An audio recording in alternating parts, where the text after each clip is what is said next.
ரொம்ப ஹெல்த்தியான சுண்டைக்காய் பட்டர் மில்க் எப்படி செய்கிறது அப்படின்னு தாங்க பார்க்க போகிறோம். அதுக்கு 10லேருந்து 12 அளவுக்கு சுண்டைக்காய் எடுத்துக்கோங்க. அதுக்கு அதிகமாக எடுத்துக்கிட்டிங்கன்னா கொஞ்சம் கசப்பாக இருக்குங்க.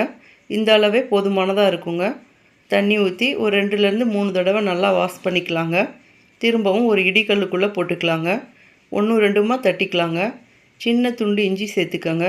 சேர்த்துட்டு திரும்பவும் தட்டி விட்டுக்கலாங்க.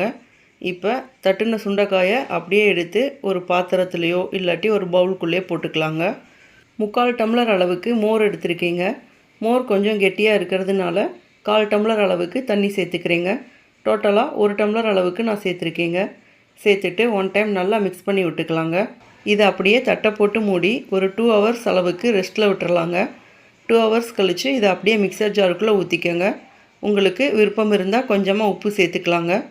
இப்போ இதை அப்படியே அரைச்சி எடுத்துக்கலாங்க. அவ்வளோதாங்க. இந்த சுண்டைக்காய் மோர் பார்த்திங்கன்னா சூப்பராக ரெடி ஆயிடுச்சு. இந்த மாதிரி சுண்டைக்காயை மோரில் கலந்து அடித்து சாப்பிட்றப்ப நமக்கு கசப்பு ரொம்ப தெரியாதுங்க. அது மட்டும் இல்லைங்க, சுண்டைக்காயில் இரும்பு சத்து அதிகமாக இருக்கிறதுனால நமக்கு இரத்தச்சோகை நோயை வரவிடாமல் தடுக்குதுங்க. நம்ம உடம்புல இருக்கிற சூட்டை குறைச்சி கூலிங்காக வச்சுக்கிறதுக்கு ரொம்ப ஹெல்ப்பாக இருக்குங்க.